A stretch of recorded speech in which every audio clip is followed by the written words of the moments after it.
हे पितरांनो तुम्हाला नमस्कार करतो.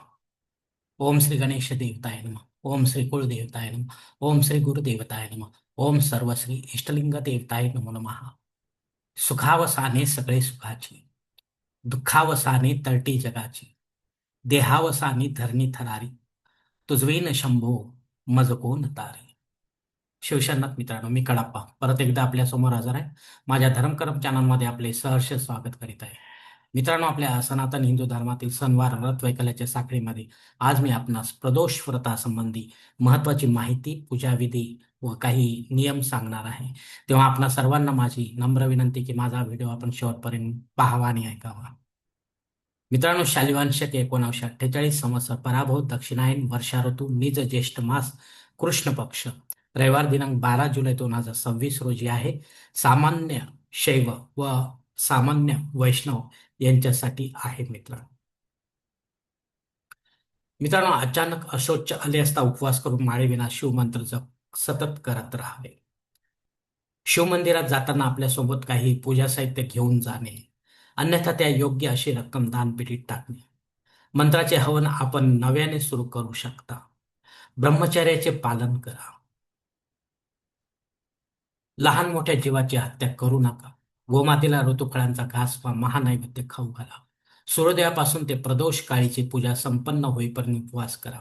उपवास काळात फळे वा फळांचा रस, दूध वा दुधाचे पदार्थ घ्यावेत. आपले शिक्षण, नोकरी, व्यवसाय सांभाळून शिवमंत्राचा जप माळेविना दिवसभर मानसिकरित्या करत राहा. काम, क्रोध, विषय सेवन करू नका. दुपारी झोपणे तसेच केस व नखे कापणे टाळा. सायंकाळी प्रदोषकाळी शुचिर्भूत होऊन शिवलिंग पूजा, जवळच्या जागृत शिवमंदिरात पंडिताच्या मदतीने वा स्वतः विधिवत संकल्प सोडून रुद्राभिषेक युक्त करा. लिंगाष्टक म्हणा. 108 शिवनामावलीचा उच्चार करून 1 वा 108 बेलपत्र शिवलिंगावर वाहा. आरती, कापूर आरती घ्या, घालीन लोटांगण घ्या, जयघोष घ्या, मंत्र पुष्पांजली घ्या, राष्ट्रीय प्रार्थना घ्या, शेवटी क्षमा प्रार्थना देखील घ्या आणि अशा विधिवत पूजेची सांगता करा. ब्राह्मण देवतांना विधिवत दान धर्म अवश्य करा. उदाहरणार्थ अन्न, वस्त्र, जानवेजोड, भस्मवडे, रुद्राक्षमाळा व तुळशीमाळा व दक्षिणा इत्यादी. गोरगरिबांना अन्न, वस्त्र व गरजेच्या वस्तू दान करा मित्रांनो.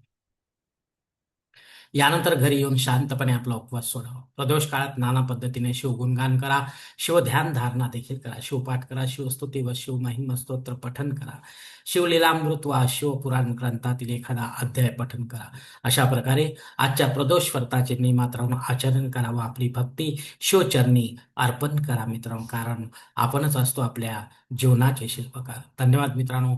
आजचा हा प्रदोष व्रतासंबंधीचा व्हिडिओ मी याच ठिकाणी संपवतो आहे. आपण जर माझ्या मतात सहमत असाल तर कृपया माझे धर्मकरम चॅनल सबस्क्राईब करा, लाईक करा, आपले कुटुंब व मित्रपरिवारासह शेअर करा. तसेच कॉमेंट्स बॉक्समध्ये आपले मत अवश्य नोंदवा आणि माझा पुढील व्हिडिओ आपल्यापर्यंत पोहोचण्यासाठी बेल बटन अवश्य दाबा. धन्यवाद मित्रांनो. पुढील भेटीपर्यंत आपण खुश राहा, आनंदी राहा, प्रसन्न राहा. हरिओम. शिवशंभू महादेव.